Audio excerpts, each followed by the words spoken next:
Alright, what we're going to do today, we're going to do a project on the car. We're not doing bikes today. Got Dave's garage. This thing is shaping up real nice.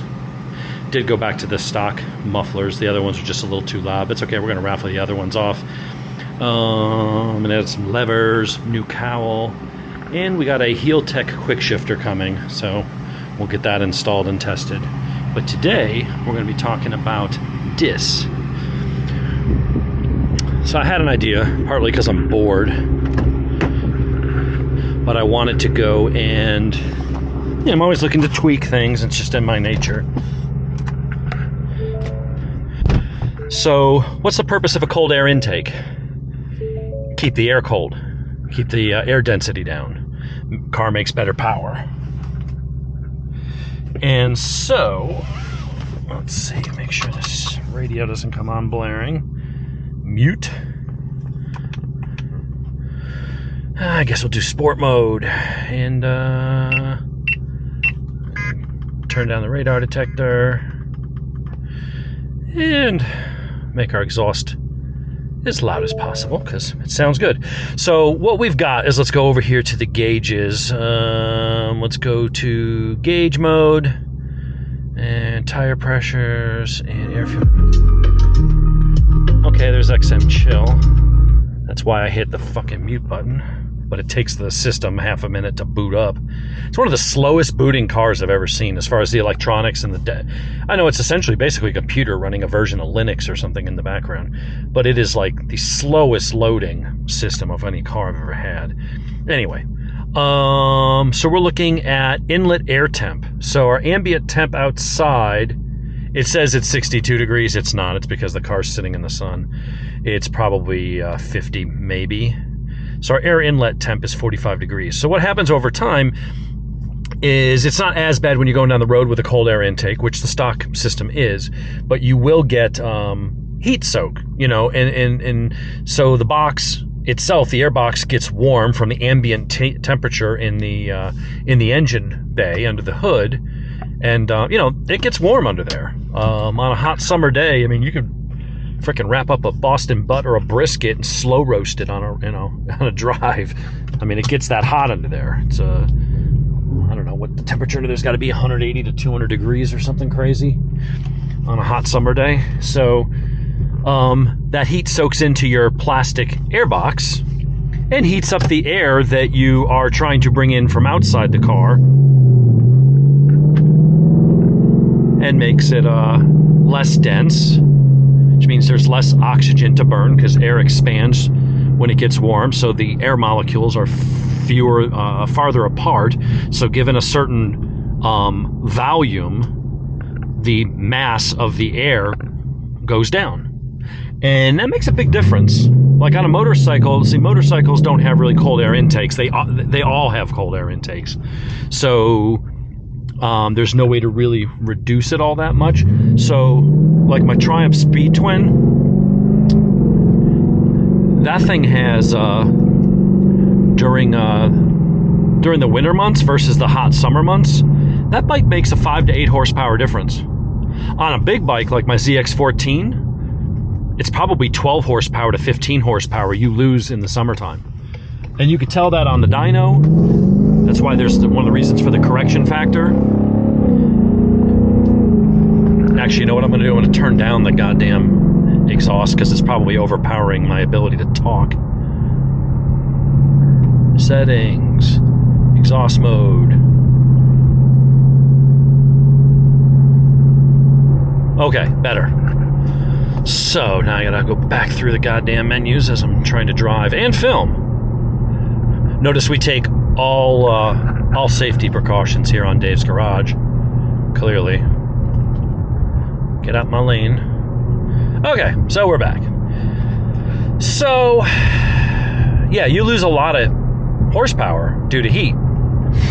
And so, now you can't do much when it gets hot in the summer. It just is what it is. The air itself is going to be hotter because that's the ambient temp outside.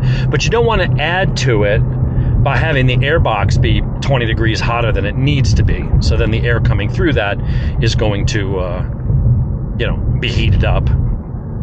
And so you're going to make less power. That's the whole point of the cold air intake, is to have the air that's going into the motor be as close to ambient temperature as you can. So anything we can do to assist that should help. Am I expecting massive gains? Nah. But you'll notice that when I slowed down to the stop sign there, the inlet temp was 41, now it's 42. So as you're trucking along, you know, it should do a decent enough deal, but I think we can actually keep it a little cooler. That's my goal, that's my thought. So what are we gonna do? We're going to go to Home Depot and we're gonna get some insulation. Now, not the thick Pink Panther shit you put in your attic. They have stuff for ductwork.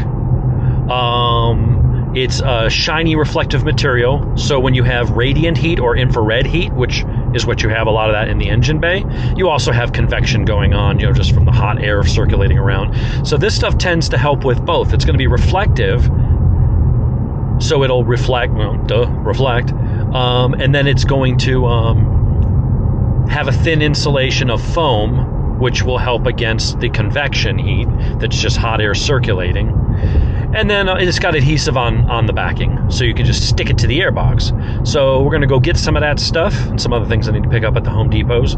And then we're going to go ahead and go home. We're going to pull the airbox out of the car so I can have it on the workbench. And we're going to rub it down with rubbing alcohol. We're going to clean it up to make sure the stuff sticks. And then we're going to cut out pieces of that reflective stick-on insulation made for HVAC ductwork and stuff, and we're going to apply that. And it's going to be relatively thin, so it's not going to add a lot of bulk, and we're going to see what that looks like. So at this point, I'm almost to the Home Depot, so I'll just go ahead and shut down, and we'll go and get our stuff, and we'll pick back up when we get home. But that's going to be the purpose of today's Dave's Garage, is we're going to insulate the airbox, and we're going to see kind of what what effect it seems to have on the airbox temps, and does it help lower? I figure it can't hurt. I might be wasting $25 in insulation. Maybe it's only going to make a 5-degree difference. I don't know, but we're going to try it out and see what it does. In theory, it should work. So yeah, that's what we're going to do. So we'll be back in a bit. All right, so first step in this mod is going to be to take the cover off, as well as the airbox itself. So need a flathead screwdriver for here, and then I guess to get the airbox off, I need what looks like a 10 or a 12. So let's go back to the garage. And let's see, 10 or 12.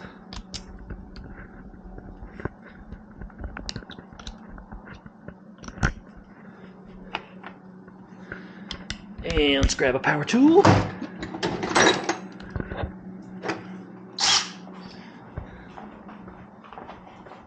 All right, what do we got? Was I right? It's not the 12. So it will probably, well, I grabbed an 11, meant to grab a 10. Yeah, let's go back and get the 10.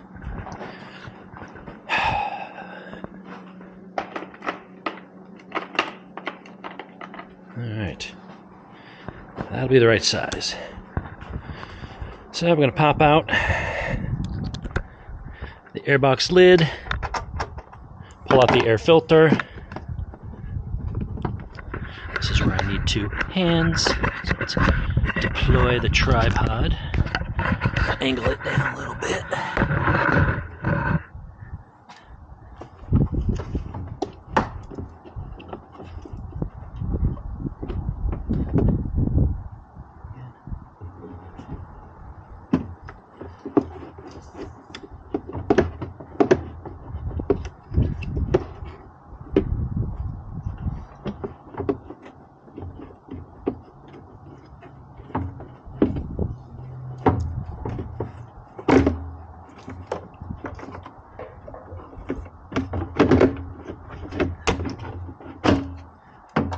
So what we're going to do, we're going to remove this. We're going to pop that out. We'll take this in and we'll see what we can do about covering this as much as possible without it looking like complete ass. And then we'll take this box out. I'm also going to, and I don't know if I'll be able to take it out to do this, but the ductwork, as soon as I get this out, I'll show you.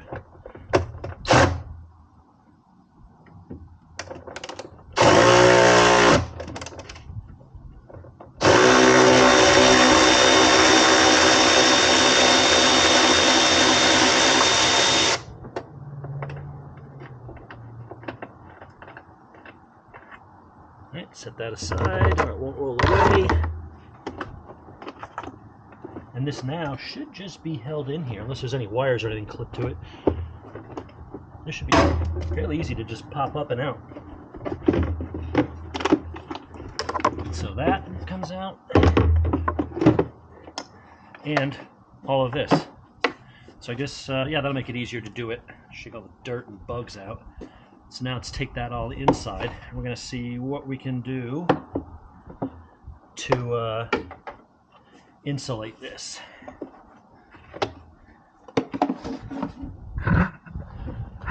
All right, so I got my little makeshift work table set up here. So I can do this without knocking the camera off.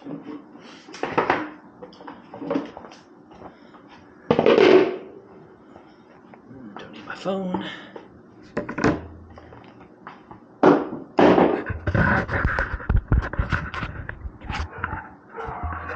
Ugh, fucking dogs. Alright, so this rubber piece we're going to put back into the car, and then we'll grease it up a little bit so that'll pop down in it. That's what that click was, is that thing popping out. For now, we'll just set that aside. And what we want to do first is clean the box a little bit. So take some paper towels.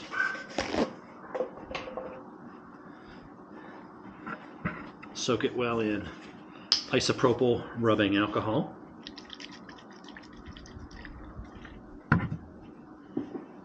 And just give it a good wipe down. Reason for this is we want the adhesive on the back of the material we're going to apply to stick as well as possible. So these two pieces do separate, so if you wanted to, you could wrap them individually, and maybe I'll do that. Might make it a little bit easier. So let's just go over, actually let's do that. How do these pop apart? Yep, just pop apart. So let's go over this whole thing. Turn it over, get to the clean side, do some more.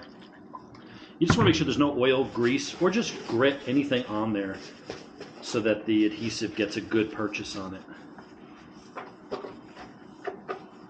You also want to use the rubbing alcohol on your hands. Make sure that your hands aren't all that way when you touch the adhesive, when you're applying it, you don't inadvertently contaminate the adhesive and cause it not to stick. Alright, it's coming off, it's looking pretty clean. Alright, I think we're good. So, let's go ahead and grab our insulation. Grab the roll of this for like 20-something bucks at Home Depot. Fucking dogs.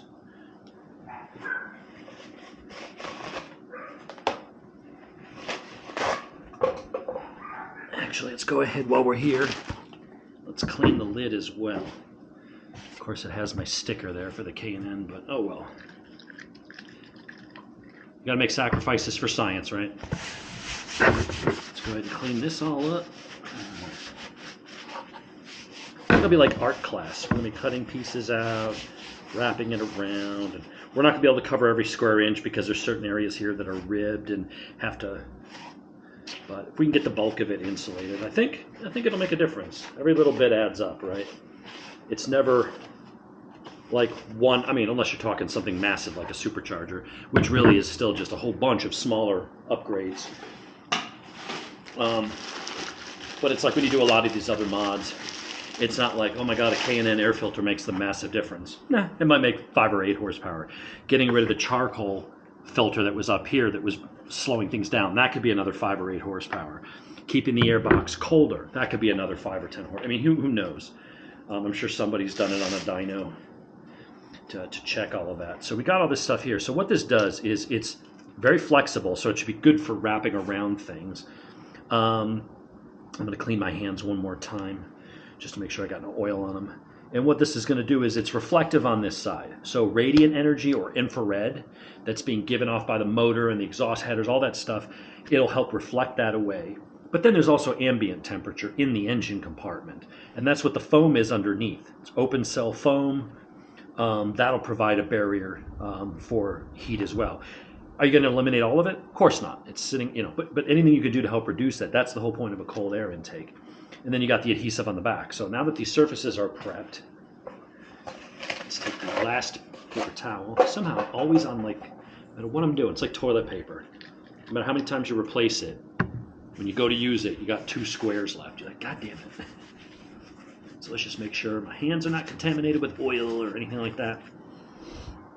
And so now what we're going to do is get yourself an X-Acto knife. I actually don't have one, so I'm going to use my Petrified Fish PF719, $30 little knife off of Amazon. But they make some actually really cool knives. Beautiful sweet action. It's using Sandvik 12C27, which is, a lower end but decent blade steel. But the reason I like it is it works really well as a utility knife. It's got that Warncliffe point for doing really exact cuts, and it's a super thin blade, and it's hair popping sharp. This is like a razor blade. So this is perfect for this kind of cutting. So what we're going to do is we're going to take a piece, and we're going to cover the top part, and then we're going to take another piece, and then we'll cut it and make it match. So let's go ahead and let's see. Let's start like this. I realize I'm probably really close to the camera. I wish I had another stand to put the camera a little further away. Let's see what we can come up with. Do I have a cardboard box? I reckon I do. Let's do that.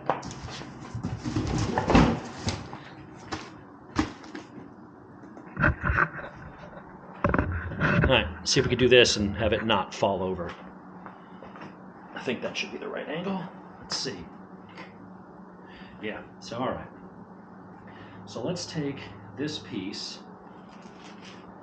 and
all right.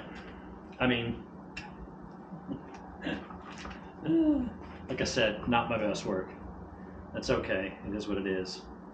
So we're going to go pop that thing back in. And then I think that's all we need to do. I mean, it's all the seams. I mean, it's all basically covered. It's not 100%. Probably doesn't need to be. This is going to be more of a proof of concept. If this works, I'm going to search for some better materials. We're going to find something, maybe a spray coating. I don't know. But we're gonna come up with something that would provide more of an insulating barrier here and keep the those temps cool. I mean, once you kind of really press it on there, the metal tends to help it hold its shape a little bit. So you press it down into all the corners and kind of form it to it. It may not look pretty, but I mean, it should work. So let me go get my stuff. Gonna need to nick the tip up. The blade's good, it's just the tip. Yeah, got to strop that. Definitely curled the edge on that. That's why I do this with the cheap $29 knife and not the $100-something Spyderco. So if I drop that on the ground, then I'm gonna be pissed. These I can throw them away and get another one. So, all right, let's shut down and let me get everything over there and ready to reassemble. All right. I'm not sure I'm happy with this. I think it looks horrible. Honestly, I'm doing this as a proof of concept. We'll see if this makes a difference or not. If it does, then I think coming up with a better solution, a better thermal solution, might be in order. So we'll close up the hood, let the engine warm up and see how much heat soaks into it. And then I will probably start searching for a better solution. I'm just not sure that this is going to stay on, honestly. So this might be a video of what not to do with your new Mustang. Oh well, we'll see what happens. All right, can I start the engine with the hood open? Yeah, I guess I can't just remote start it. Let's see.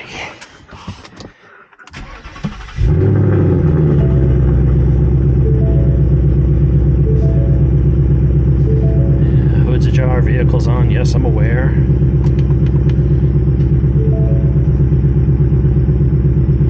All right, let's go to our... And I know you're saying, oh, you got to close the hood, dummy. Yeah, I know that.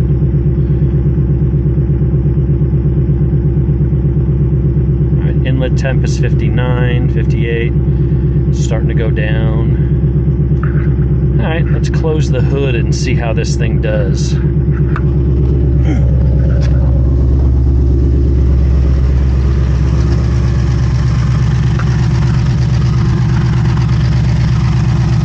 I need both hands.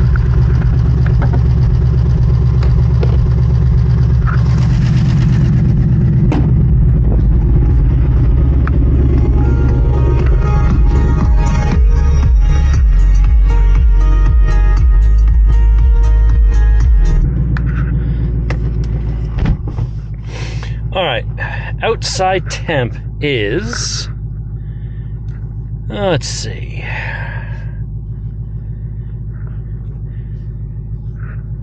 This already might be a failure. Whatever, even if it is, I'm still gonna put it on the goddamn channel. So let's see. It says the temperature outside is roughly 40 degrees. My inlet temperature is 58. And that is sitting here idling in the driveway. The motor's not even fully up to temperature. So, is this doing anything to make an appreciable difference in my temps? I may have just wasted an hour and $30 of my time. An hour of my time and $30. Let's see. Let's go for a little ride. So let's see, engine temp normal, motor's getting up to temp.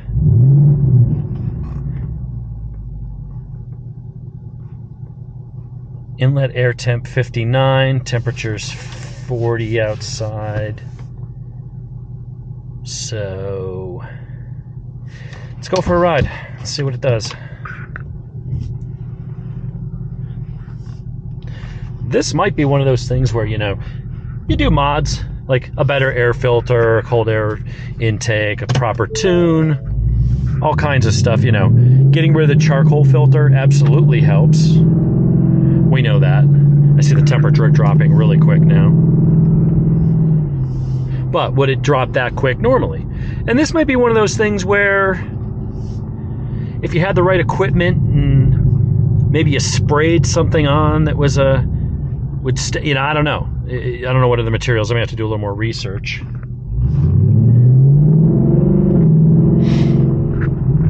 but you might look at something and go, here's things we do that actually make a decent, difference, because not everything, the car manufacturers are way smarter than me. I think we're gonna have to turn the exhaust down again.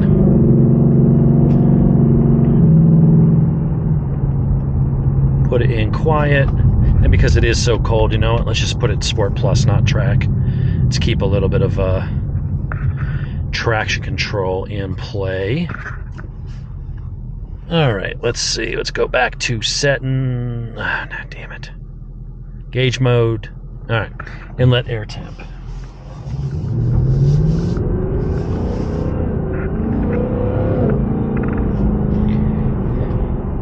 It does go down pretty quickly, but this might be one of those things where, a lot of times, the car engineers are way smarter than I. That's a nice ZL1.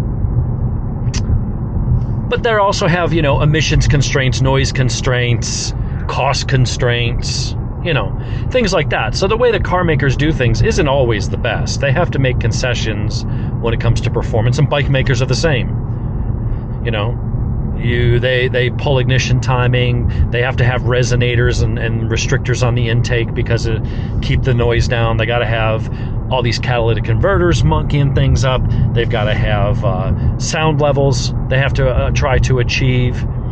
And so, they do all that kind of stuff because they have to. And they try to get as much performance they can around the constraints that legislation and regulations typically put on them. So,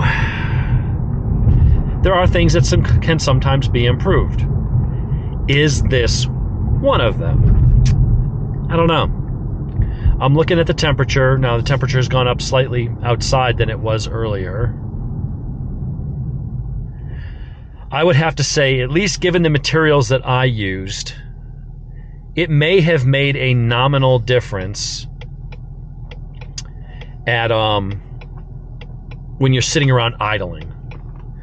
There is that heat soak going on, and that contain, your airbox is absorbing that heat and it's transferring it into the air that's going into the motor. Once you're rolling along and you've got the outside air coming in and sucking up some of that heat, how much of a difference is it making then? If I'm sitting there idling, then I don't know that I'm concerned about this. Now, maybe if you're a drag racer, you are sitting there idling. You're only moving when you're running down the strip, but by the time you get to the end of the strip and you got the air rushing through to cool it down, it's too late. The run's over.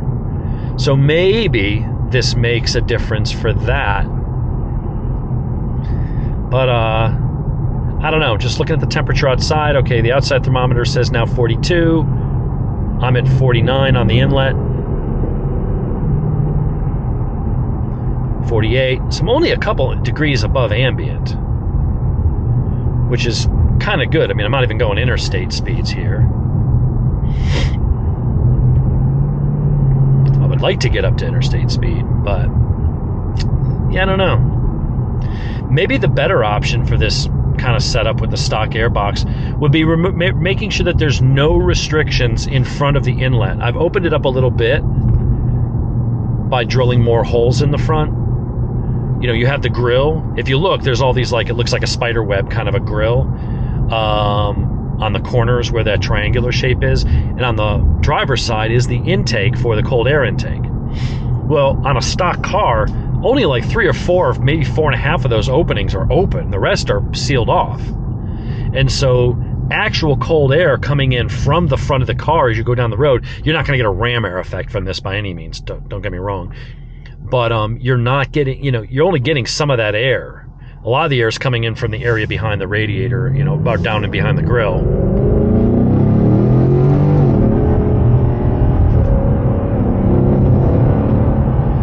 And so now we're down to 47.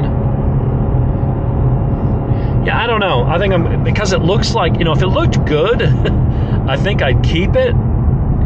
But I think because it kind of looks like ass, I might remove it. I'm feeling like any marginal benefit I get is probably not worth the effort, expense, and having to look at it every time I open the hood, let alone the whatchamacallit guys at the dealership when they go to do my next oil change and they're like, what the F did this clown do? So, yeah, I'm guessing this isn't really worth doing. That's all right. Not everything works, you know. You try things out, you have an idea, sometimes it works. And I think that some things, when done properly, with the right materials and the right technique, you know, then maybe it does make sense. But for this, I think I'm not feeling it. So I've got the video here. I'll look at the temperatures, compare ambient to what we're getting. Seems like we're at 40. Now the outside temperature says it's 44. We're at 47 ambient. So we're only 3 degrees above ambient. So what I may do is now go take this stuff off. Undo all the work I just did because frankly it just looks like shit. And we're going to take it off and then we're going to go and retest. And now if I see the temperatures go up significantly, that tells me that I'm on the right path. It's just not the right execution. I need to go find just a better material, a better way to do it, something that looks better. And I've done that before with like exhausts or things like that where you go in and you do something and it's like, okay, I got the performance I want, but I don't like the sound or I don't like this. And until you try it, you don't know. So I didn't see a whole lot of videos on this. I have seen videos where it does make somewhat of a difference. A guy on a Charger did it on his, and he just wrapped like insulation around, like the stuff you put in your wall, and wrapped it around the airbox. And the way his sat in his engine bay, it kind of all held it in place, and it didn't look bad. I don't know if I could do the same thing here. And maybe that's the way to do it. So we'll figure it out. We'll see what I can come up with. Love that pull. So, all right, anyway, I'm going to sign off for now and chalk this up to we're going to give it a maybe. If this was Mythbusters, we'd go plausible. I need to do some further testing, and if the temperatures go up significantly, then I'll know I was on the right track. I got to just come up with a better way to do it, and I'll put some thought into it and do it right. So, anyway, if you enjoyed this, give it a thumbs up. If you think it's dumb, that's okay. You can make a comment. Either way, make a comment or give me a thumbs up. One of those two will help my algorithms.